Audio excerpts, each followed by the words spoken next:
Untuk yang selanjutnya, itu kita akan membahas tentang perbandingan berbalik nilai.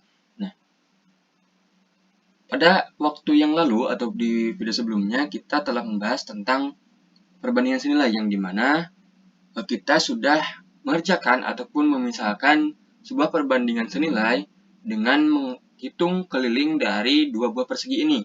Yang dimana kita mempunyai dua buah persegi. Yang pertama itu persegi yang A dan juga yang kedua itu kita mempunyai persegi yang B. Nah, yang dimana persegi yang A itu mempunyai panjang sisi 5 cm dan persegi yang B itu mempunyai panjang sisi 10 cm. Nah, sudah kita hitung di video sebelumnya bahwa ketika sebuah panjang sisi itu 5 cm, maka kelilingnya itu akan menjadi 20 cm.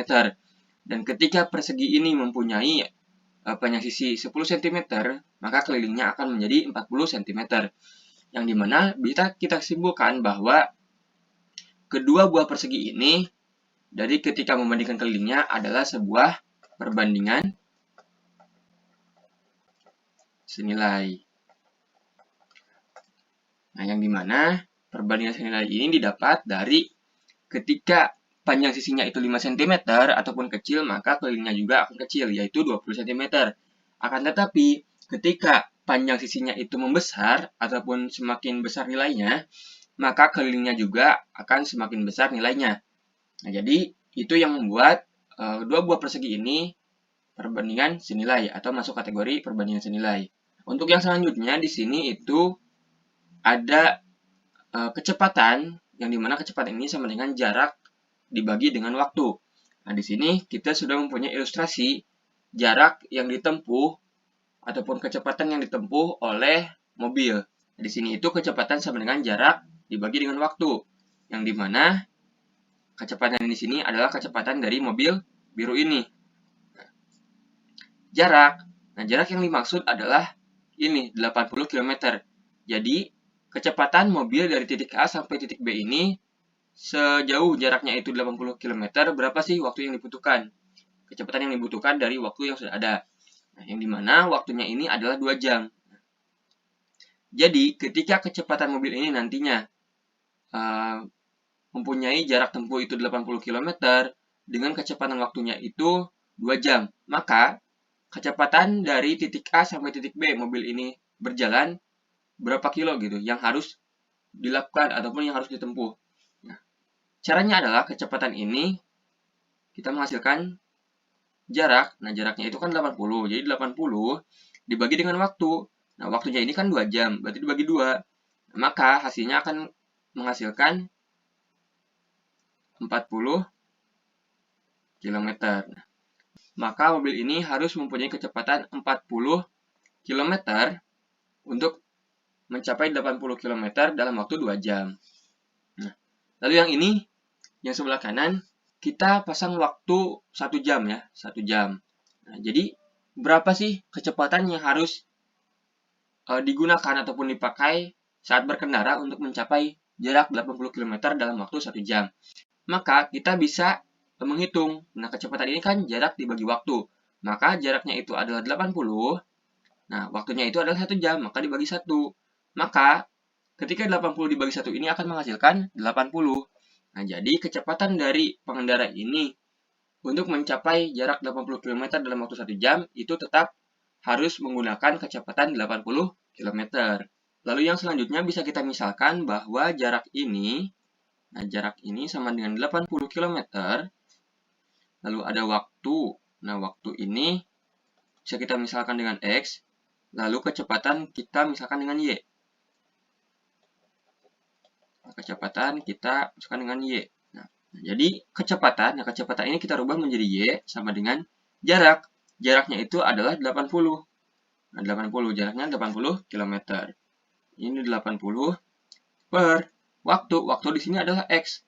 Kenapa X? Karena kita belum menentukan nih, waktunya itu berapa lama sih? Dari perjalanan dari titik A ke titik B itu berapa lama? Waktu yang dibutuhkannya. Kan ini kalau jarak sudah pasti yaitu 80 km sudah ditentukan. Akan tetapi kecepatan dan waktu ini belum ditentukan. Jadi waktunya itu X dan kecepatannya itu Y. Nah, maka ketika kita mempunyai fungsi ini, itu disebut dengan perbandingan berbalik nilai. Nah, ini berbalik nilai. Ini berbalik nilai. Selanjutnya, jika Y adalah fungsi dari X dan dinyatakan sebagai Y sama dengan A per X atau A dibagi dengan X, maka dikatakan bahwa Y berbanding terbalik atau berbalik nilai dengan X. Nah, keterangannya itu A disebut konstanta perbandingan, nah, asalkan A itu tidak boleh bernilai 0. Jika kita kembali ke yang sebelumnya, nah yang ini, maka A-nya itu adalah 80. Kenapa? Karena jarak itu adalah A. Selanjutnya di sini ada contoh. Nah, di antara fungsi berikut, manakah yang dapat dikatakan Y berbanding terbalik dengan X? Nah, yang nomor 1, di sini ada Y sama dengan 12 per X. Nah, kita ingat bahwa kita nih memiliki fungsi Y sama dengan A per X. Nah, ini untuk perbandingan berbalik nilai. Nah, jadi kita bisa lihat nomor 1, di sini Y sama dengan 12 per X. Nah, maka kita mencari A. A-nya itu adalah 12. Kenapa 12? Karena di sini. Nah, ini sama. Nah, ini ya. Bisa disamakan. Lalu yang selanjutnya. Di sini Y sama dengan X per 12. Nah, kalau tadi itu 12 per X, nah yang ini, kalau ini X per 12. Maka ini itu tidak bisa dikatakan perbandingan berbalik nilai. Kenapa? Karena di sini Y sama dengan X per 12. Bukan Y sama dengan 12 per X. Nah, jadi ini berbeda ya. Nah, maka ini bukan. Lalu yang selanjutnya yang nomor 3, Y sama dengan negatif 4 per X. Nah, apakah ini termasuk perbandingan berbalik nilai atau perbandingan senilai? Kita lihat bahwa nah, di sini tuh Y sama dengan negatif 4 per X. Secara aljabar, nah itu kan bisa dikatakan Y sama dengan negatif 4 per X. Yang dimana setelah kita rubah seperti ini, maka ketahuan bahwa A-nya itu sama dengan negatif 4. Lalu yang terakhir, yang nomor 4, X dikali dengan Y sama dengan negatif 20. Kak, ini mah berbeda sih dari yang tadi. Kenapa berbeda? Nah, kita coba yang berbeda ya, agar teman-teman lebih mengerti lagi tentang perbandingan berbalik nilai ini. Nah, jadi yang nomor 4, kita rubah terlebih dahulu agar kita mendapatkan fungsi seperti ini. Jadi kita bagi kedua ruas ini dengan X. Nah, ini kita bagi dengan X, ini juga kita bagi dengan X. Maka hasilnya akan menjadi Y sama dengan negatif 20 per X. Nah, ini kan dicoret nih, tidak ada. Nah, kalau ini ada, jadi negatif 20 per X.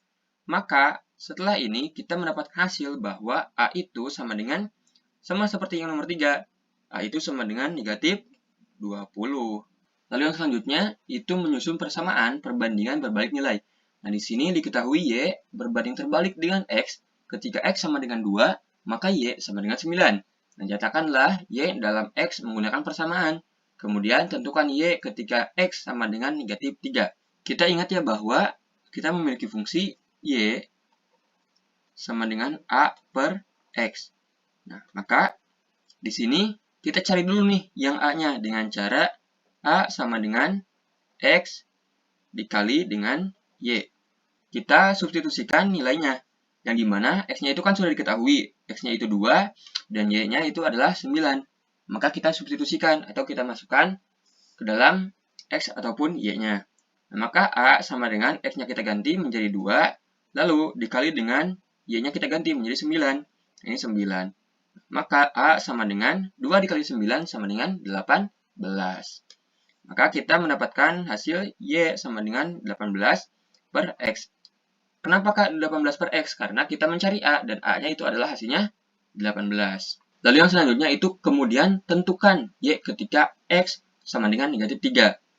Maka di sini Y sama dengan 18 per negatif 3. Maka kita mendapatkan hasil negatif 6. Lalu yang selanjutnya di sini ada contoh ya. Nah, sebuah tangki diisi air selama 1 jam dengan kecepatan 4 liter per menit. Nah, jawablah pertanyaan berikut ini. Yang nomor 1 itu berapa liter air dapat dituang dalam tangki? Lalu yang kedua, jika diperlukan Y menit untuk mengisi penuh tangki dengan kecepatan X liter per menit, nyatakanlah Y dalam X menggunakan persamaan. Lalu yang ketiga, jika kita mengisi air dengan kecepatan 5 liter per menit, berapa menit dibutuhkan untuk mengisi penuh tangki? Oke, yang pertama, ditanyakan itu berapa liter air dapat dituang dalam tangki. Oke, kita ketahui ya bahwa debit itu sama dengan, ini debit sama dengan volume per waktu. Nah, di sini ditanyakan itu berapa liter air dapat dituang dalam tangki. Nah, maka ketika ditanyakan berapa liter air, maka yang ditanyakan itu adalah volumenya. Nah, jadi volume itu sama dengan D dikali dengan W. V ini adalah volume, D ini adalah debit, dan W itu adalah waktu. Karena debitnya ini dituliskan dalam bentuk menit ya, maka kita rubah juga yang waktu ini menjadi menit, sehingga menjadi 60 menit. Kenapa? Karena 1 jam itu sama dengan 60 menit. Nah, lalu kita substitusikan ke dalam yang debit dan juga yang waktu ini. Berarti volume sama dengan debitnya itu adalah 4 liter, maka 4 dikali dengan waktunya itu adalah 60 menit. Maka hasilnya itu menjadi 240. Maka satuannya adalah liter. Lalu yang selanjutnya itu nomor 2, jika diperlukan Y menit untuk mengisi penuh tangki dengan kecepatan X liter per menit, nyatakanlah Y dalam X menggunakan persamaan. Nah, di sini kita mencari waktunya, maka waktu itu sama dengan V per D.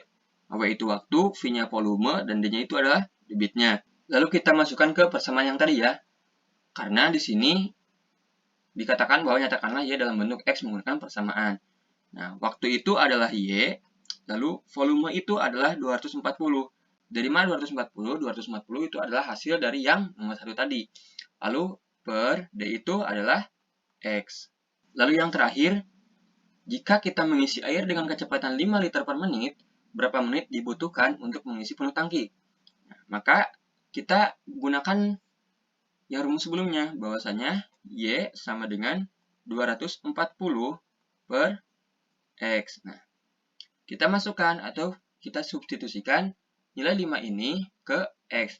Maka menjadi Y sama dengan 240 per X-nya adalah ini, 5. Maka Y-nya itu sama dengan 240 dibagi dengan 5, hasilnya adalah 48.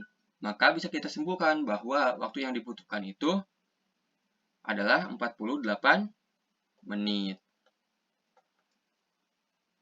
Yang selanjutnya di sini itu adalah latihan soal. Nah, silakan teman-teman kerjakan latihan soal ini agar menambah ilmu pengetahuan teman-teman dan juga menambah keterampilan teman-teman dalam mengerjakan soal perbandingan berbalik nilai.